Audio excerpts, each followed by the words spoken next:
What's up, guys? Welcome back to the channel. Today I'm combining two things that I love, makeup and scary stories. And today's story is apparently true. We're going to be talking about the Jerome Grand Hotel, and it is said to be incredibly haunted. So if that sounds interesting to you, then stick around because I'm about to get started. But before I do, if you haven't already, please like and subscribe because it really does help me out a lot. And with that being said, let's get into today's video.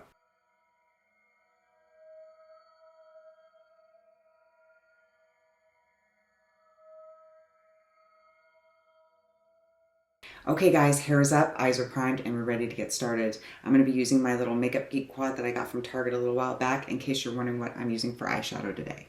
The Jerome Grand Hotel sits high on a hilltop overlooking an old mining town for which it's named after. Long before it was a hotel located in Yavapai County in Arizona, it housed a guest of a different kind. Built in the 1920s, it was the area's only medical facility. The United Verity Hospital, for the most part, treated an influx of prospectors looking to strike it rich in the local copper mines. There were many unfortunate accidents and lots of people would become ill, so there was a definite need for the hospital. It saw a few good years before its luck turned sour, and that began when Claude Harvey met a grisly fate. Harvey was one of the town's most popular residents. He was very kind-hearted, and he didn't have an enemy in the world. At least, that's what everyone thought. Harvey, a former miner, had become the hospital's fireman engineer.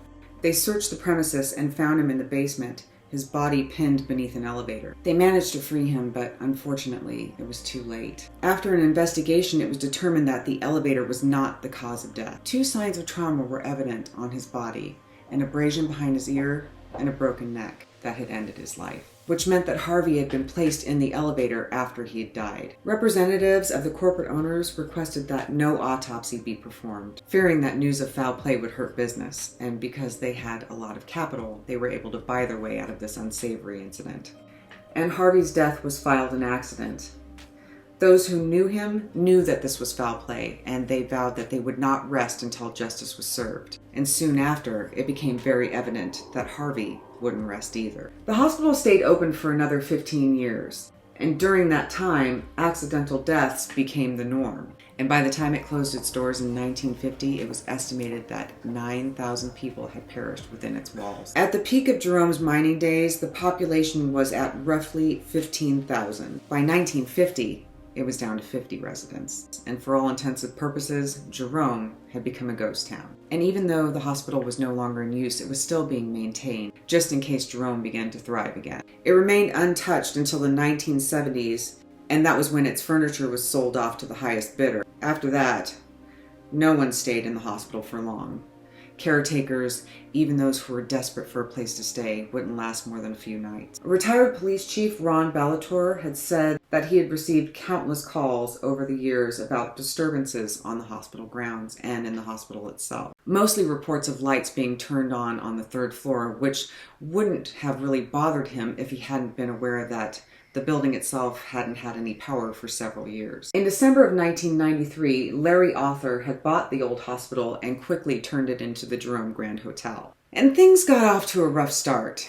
Guests complained of hearing hospital gurnings going up and down the halls at all hours. Strange contraptions, machines, noises, murmuring voices. When guests became fed up and opened the doors to their rooms and looked out into the hallway, they were greeted by a deafening silence. The guests, of course, alerted management only to find out that there were no carts of any kind being used during the time of these disturbances. Arthur then provided a guest book and encouraged people to write in it about their experiences while staying in the hotel. And it wasn't long before the guest book was completely filled with stories. And that's when the staff realized that they had a big problem on their hands. As more accommodations became available, the activity increased. Some rooms were more active than others, especially on the third floor.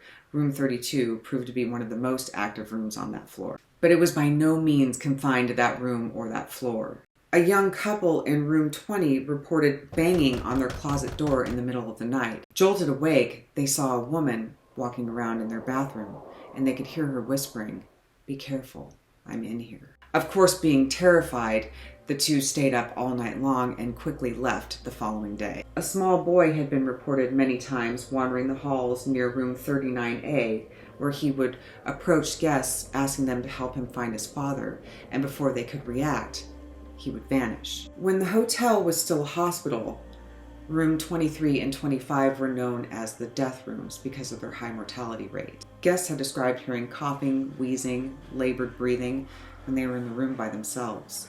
One of the most hostile spirits can be found in the basement. The unfortunate individuals who have sensed its presence say that its anger is palpable. Perhaps it's the once kind-hearted Claude Harvey, who's grown hostile over the years, waiting for justice to be served. Regardless of who or what it might be, no one wants to venture into the basement, and certainly not by themselves. Hotel staff members have also reported seeing the old elevator moving up and down between the floors at all hours with no one on board. Chris Arthur, whose father owns the hotel, was manning the switchboards one evening when a call came in from room 41. He answered the call, and on the other end, there was a woman speaking frantically and so quickly in a language that he couldn't understand. When he tried to calm her, the line went dead. Chris immediately called back and there was no answer. Afraid for this woman, he got the master key and went to room 41, and when he opened the door, there was no one in the room. In fact, it looked as if the room had been completely untouched, and when he checked the books, he discovered that the room was in fact vacant. It hadn't been booked. When he returned to the switchboard, another call came in from room 41. When he answered the phone, he heard only heavy breathing, and then the line went dead. The Jerome Grand Hotel is considered one of the most haunted hotels and now has accommodations of 23 guest rooms available, if you don't mind sharing with a spirit or two. Some are welcoming and others not so much. If you're someone who enjoys a peaceful night's sleep, I recommend staying somewhere else. This is the finished look. So let's go ahead and talk about today's story. I was so into today's story, I didn't even finish my eyeshadow look. I had to hop off and finish the rest of my makeup, like I normally do. But normally I get through my eyeshadow look. Not today. When I found this initially, I wanted to sit down immediately and share it with you guys. But I wanted to do a little more digging first. And I didn't even share every story that has transpired in this place. I did live in Arizona for a year, but I never went to the Jerome Grand Hotel. But who's to say what the future holds? I think that I would definitely go and check it out.